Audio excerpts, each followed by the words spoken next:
자, 오늘 유초등부 15번째 나갑니다. 오늘 제목은 나는 하나님의 자녀. 이런 제목으로 이제 말씀을 나눌 거예요. 제가 한번 질문해 볼게요. 자, 여러분들은 하나님 자녀 맞나요?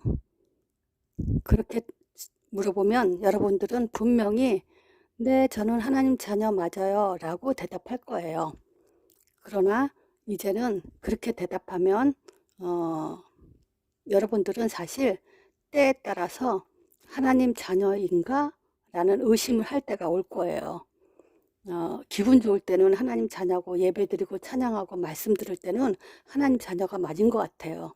근데 속상하고 또 친구들하고 다투고 또 싸우고 또 엄마한테 아빠한테 혼날 때 이렇게 생각했을 때 아마 여러분들은 스스로 내가 하나님 자녀 맞나? 내가 기도 응답 받고 있나? 이렇게 자신을 의심할 때가 올 거예요. 아마 여러분들은 그렇게 의심한 경험이 있을 수도 있을 거예요. 자, 그건 왜 그러냐면요. 나는 하나님 자녀 맞아요 라고 생각한다고 해서 확신을 갖는 게 아니기 때문에 그래요. 그래서 오늘 그 부분을 가지고 말씀을 나눌 거니까 잘 들어보세요. 목사님이 현장에서 전도할 때 어떤 분은 나는 하나님 자녀예요 이렇게 대답하는 사람이 있어요. 또 어떤 사람은 나는 하나님이 나와 함께 하세요. 성령이 내 안에 함께 하세요. 또는 어떤 사람은요, 나는 구원의 확신이 있어요. 이렇게 대답하는 사람이 있어요. 그리고 나는 교회 다녀요. 이렇게 대답하는 사람도 있어요. 그런데 우리는 교회 다녀요 라는 사람한테는 전도를 해요. 왜냐하면 교회 다닌다고 다 구원받은 게 아니거든요. 그래서 교회 다닌다고 다 구원받는 거 아니에요. 구원받으려면요, 우리 예수님을 영접해야 돼요. 이렇게 하면서 전도를 하죠. 자, 그러나 나는 하나님 자녀예요. 또 하나님은 나와 함께 하세요. 나는 구원의 확신이 있어요. 이렇게 대답한 사람한테는 전도를 못 해요. 우리는 이런 사람들한테도 정확한 복음을 전달해야 돼요. 자, 그러면 이런 사람들한테 이렇게 물어봐야 돼요. 하나님 자녀라는 증거가 뭐예요? 한번 말해보세요. 또 하나님이 함께 하신다는 증거가 뭐예요? 또 구원받았다는 확신, 그 증거가 뭐예요? 이렇게 물어보면요, 대부분 사람들은 대답을 잘 못해요. 자, 그래서 지금 내가 여러분들에게도 그렇게 물어보는 거예요. 네, 나는 하나님 자녀예요. 나는 확신이 있어요. 이렇게 대답한다고 여러분들이 확신을 갖는 게 아닐 거예요. 왜냐하면 우리가 예배드리고 찬양하고 기도하고 할 때는 하나님 자녀 같아요. 근데 속상할 때, 또 친구와 다퉜을 때, 또 부모님께 야단 맞을 때, 뭐 이렇게 저렇게 마음이 상할 때는 내가 또 하나님 자녀가 맞나? 이렇게 의심할 때가 있을 거예요. 또 기도해 놓고도 하나님은 내 기도 들으셨을까? 이렇게 확신이 없을 때가 있을 거예요. 자, 그래서 이런 부분들을 우리는 정확한 말씀으로 잘 뿌리가 내려져야 되기 때문에 오늘 그 부분에 대해서 말씀을 나눌 거예요. 자, 먼저 나는 하나님 자녀가 맞나 했을 때 우리는 영접이란 단어를 잘 생각해 봐야 돼요. 요한복음 1장 12절에 보면요. 영접하는 자, 곧 그 이름을 믿는 자들에게는 하나님의 자녀가 되는 권세를 주셨으니 그래요. 영접을 했기 때문에 내가 하나님 자녀구나. 이제 그렇게 대답할 수 있어야 돼요. 그러면 또 영접은 뭘까요? 뭘 가지고 영접이라고 할까요? 로마서 10장 9절에서 10절에 보면요. 일단 9절에 내가 만일 내 입으로 예수를 주로 시인하며 또 하나님께서 그를 죽은 자 가운데 살리신 것을 내 마음에 믿으면 구원을 얻으리니 그랬죠. 또 10절에 사람이 마음으로 믿어 의에 이르고 입으로 시인하여 구원에 이르느니라. 지금 요 성경 구절이 그 어려운 그런 그 어린이도 있을 거예요. 근데 잘 몇 번 읽어보면 또 엄마 아빠한테 설명을 다시 들으면 이제 조금 이해가 될 거예요. 자, 보세요. 영접을 해야 돼요. 근데 영접을 뭘 영접하냐면요. 예수님이 죽었다가 다시 살아나신 것을 영접하는 거예요. 근데 그 영접에 마음으로 믿고 입으로 시인하라 그랬어요. 자, 이 부분에 대해서 다시 자세히 설명해 줄게요. 먼저 무엇을 영접했나? 여러분들이 영접한 것이 무엇이냐? 그 내용을 분명히 알아야 돼요. 우리는 요한복음 1장 12절에 예수님을 영접한 거예요. 근데 여기서 또 설명해 줄 게 있어요. 자, 여러분들은 예수님을 어떤 분이라고 생각하나요? 예를 들어서 예수님은 창조주시다. 전능하신 분이시다. 사랑이 많으신 분이시다. 또는 거룩한 분이시다. 이렇게 생각하는 사람들이 많아요. 맞죠? 예수님은 곧 하나님이니까 예수님은 창조주세요. 전능하신 분이고요. 사랑의 하나님이고 거룩하신 분이에요. 맞지만 이렇게 안다고 하나님이 구원을 주시진 않아요. 왜냐하면 다른 종교에서도 자기네들이 섬기는 신이 전능하다고 생각하고 있거든요. 그리고 자기네들을 구원해 줬다고 생각하고 있고요. 이렇게 창조주, 사랑, 거룩한 분 이렇게 생각을 하고 있어요. 그런데 우리는 이렇게만 안다고 그게 정확한 하나님이다 라고 확신할 수가 없어요. 확신해서도 안 되고요. 우리는 먼저 구원의 하나님을 알아야 돼요. 먼저 하나님을 만나는 답을 가지고 있어야 돼요. 내가 어떻게 하나님을 만났는지 그 답에 대해서 정확하게 알고 있어야 돼요. 자, 지금 이 설명이 어렵다면 다시 질문할게요. 자, 무엇을 영접했나요? 요한복음 1장 12절에 보면요. 예수님을 영접한 거예요. 그러면 예수님을 어떻게 영접했냐? 어떤 분으로 알고 영접했냐? 이거죠. 그러면 여러분들이 잘 아는 내용이죠. 예수님은 하나님의 아들이세요. 그리고 그리스도심을 믿는 거예요. 요걸 영접이라 그래요. 영접의 내용이에요. 뭘 영접했냐? 예수님은 하나님의 아들 그리스도십니다. 이렇게 알고 있어야만 제대로 하나님을 만나게 돼 있어요. 하나님은 요 고백을 한 사람을 만나주세요. 자, 하나님 아들이란 말은 무슨 말이죠? 하나님이란 증거, 이 뜻이에요. 곧 하나님이란 말이에요. 여러분들은 이제 낱말 뜻을 잘 이해해야 돼요. 하나님이란 낱말 뜻은 한 분, 하늘에 계신 분 이런 뜻이지 하나님이 아니에요, 사실은. 자, 하나님 그러면 하늘에 계신 분 또는 그 한 분 이 뜻이에요. 자, 그럼 하나님의 아들이란 뜻은 뭘까요? 하나님이란 증거 이 뜻이에요. 하나님 아들 그러면 하나님이란 증거 이렇게 머릿속에 들어와 있어야 돼요. 자, 그리고 그 하나님의 아들은 그리스도세요. 그래서 그리스도란 말은 그 뜻은 기름 부음 받은 자라는 뜻이에요. 그런데 누구한테 기름을 부었냐? 구역에 보면요. 선지자, 제사장, 왕을 세울 때마다 기름을 부었어요. 선지자 세울 때 기름 붓고요. 제사장 세울 때도 기름을 부었고 왕을 세울 때도 기름을 부었어요. 그래서 선지자는 무슨 의미냐? 하나님 만나는 길을 안내해 준 분이에요. 또 제사장은 뭐냐? 죄에서 해방하신 분이에요. 왕은 사단의 손에서 우리를 빠져나오게 하신 분이에요. 그래서 선지자, 제사장, 왕의 요 세 가지를 합해서 그리스도라고 하는 거예요.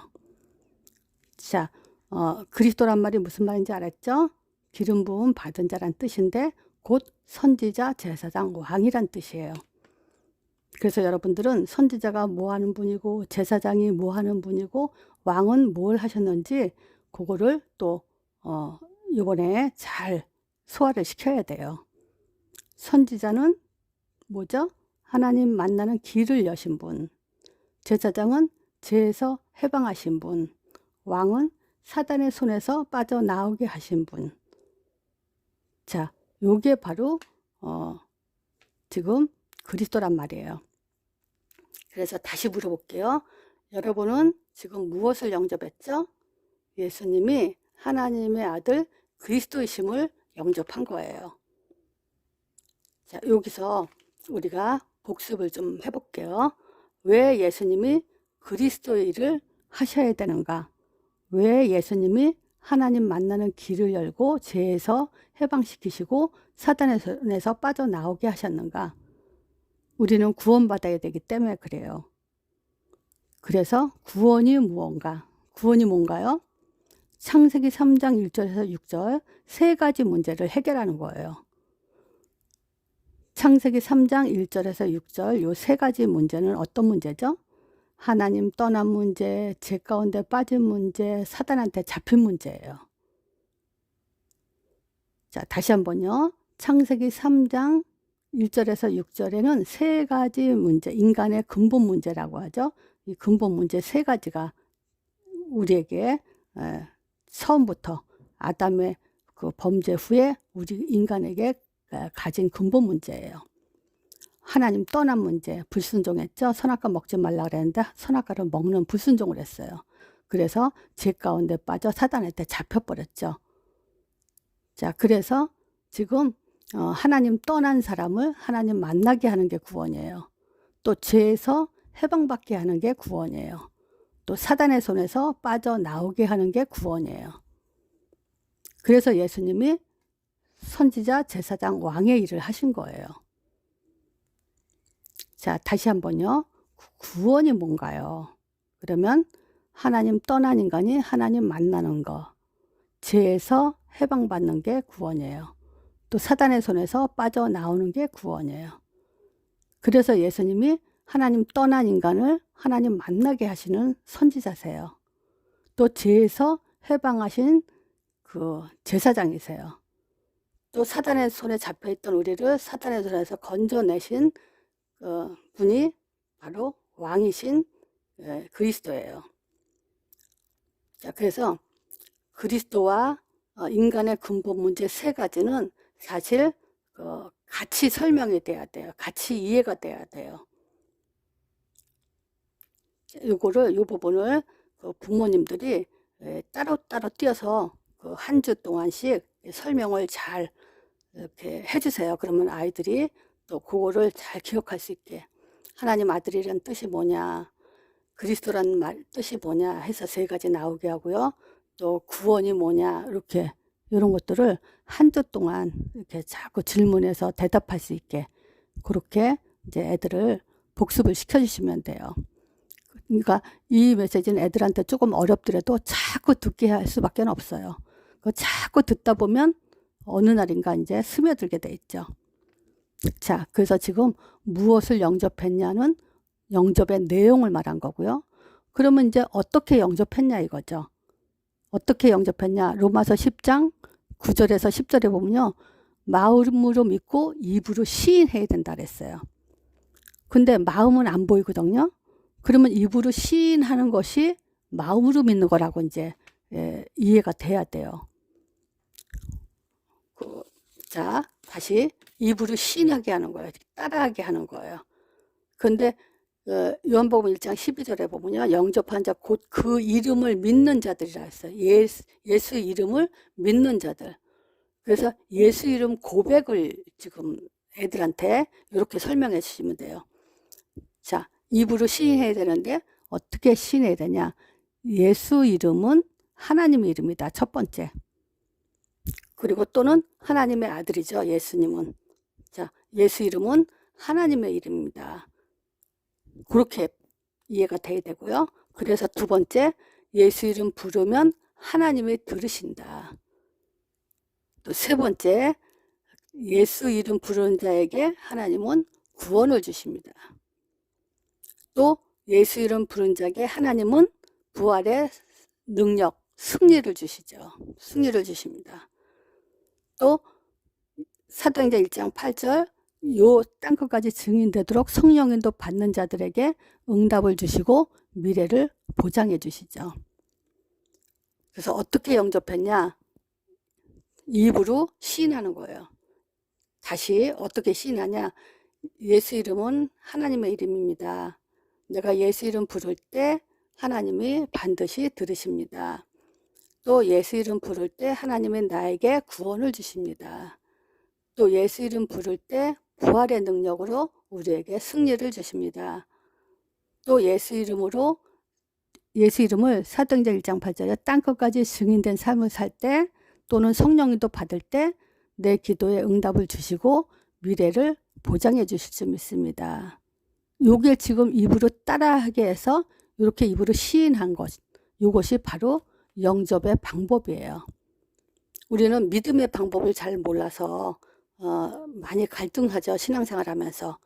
열심히 해보기도 하고 또 기도를 많이 해보기도 하고 또 헌신해보기도 하지만 마음에 갈등이 또 올 때가 많죠. 그거는 왜 그러냐면 믿음의 방법을 잘못 이해해서 그런 거예요. 어떻게 믿어야 되냐? 입으로 자꾸 고백하는 거예요. 신앙 고백. 또 신앙 고백이라는 건 바로 이거죠. 이렇게 예수 이름은 하나님의 이름이다. 반드시 하나님이 그 이름 부를 때 들으신다. 또 그 이름 부르는 자에게 하나님은 구원을 주시고 또 부활의 능력에 승리를 주시죠. 또 그 예수 이름을 말할 때, 전달할 때, 그 전달하는 그 속에서 우리가 성령님도 받는 삶을 살 때 응답을 주시고 미래를 보장해 주시죠.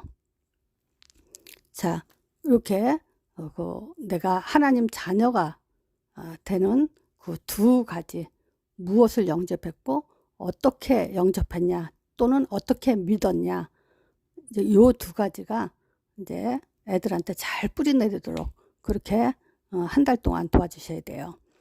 자, 그리고 결론적으로 나는 하나님 자녀가 맞냐? 이제는 증거로 말해야 돼요. 네, 그렇게 대답하면 안 되고요. 나는 예수님을 영접했습니다. 또는 나는 예수님을 하나님의 아들 그리스도라고 영접을 했습니다. 이렇게 대답해야 돼요. 다시 한번요. 여러분들은 어떻게 하나님 자녀가 됐죠? 어떻게 하나님 자녀라는 확신을 하죠? 그러면 예수님을 하나님의 아들 그리스도심을 영접했습니다. 이렇게 대답해야 돼요. 자, 그리고 영접의 방법은 신앙 고백이에요. 입으로 말하는 거예요. 직접 사람들이 들을 수 있게. 그래서 예수님은 하나님의 아들 그리스도십니다. 이렇게 입으로 고백한 것이 바로 신앙 고백이면서 영접의 방법이에요. 예를 들어서 지난번에도 말한 것처럼 우리가 다툼이 있고 또 미움을 받을 때가 있고 왕따를 당할 때도 있고 또 가난해서 힘들 때도 있고 또 감기가 걸려서 또 코로나 질병으로 우리가 고생할 때가 있죠. 그러나 이런 것들은 다 지나가는 문제라 이런 것에 잡히면 안 돼요. 그랬을 때 우리는 신앙 고백을 해야 돼요. 어떤 문제가 있더라도 제가 기도 내용을 한번 적어봤어요. 어떤 문제가 있더라도 감기를 낫게 해주세요가 아니에요. 안 나오면 기도해도 안 나왔을 때 우리가 기도하잖아요. 기도했는데 안 나오면 하나님이 내 기도 안 들은 줄 알아요. 그래서 우리는 문제 가지고 기도하는 게 아니에요. 낫든 안 낫든 하나님 지금 감기로 몸이 아프지만 지금 예수 이름으로 하나님 앞에 나왔습니다. 지금 예수 이름 부를 때 하나님이 들으실 줄 믿습니다. 예수님께서 십자가에서 피 흘리심으로 나를 구원해 주심을 감사합니다. 또 부활하셔서 사망 권세 깨뜨리시고 지금도 살아 역사하심을 감사합니다. 지금 몸은 아프지만 땅끝까지 복음 전하는 전도자가 될 때 나의 기도에 응답하시고 나의 미래를 보장해 주실 줄 믿습니다. 예수 그리스도 이름으로 기도합니다. 아멘. 이런 식으로 복음 5가지 가지고 기도할 수 있게 그런 체질로 바꿔줘야 돼요. 자, 또 한 달 동안에 계속 반복해서 우리가 이 복음 5가지가 우리의 그 신앙 고백, 그러면서 또 그 영접의 방법으로 내용으로 이렇게 잘 뿌리내리도록 한번 연습을 많이 반복해서 들어보세요. 이걸로 마치겠습니다.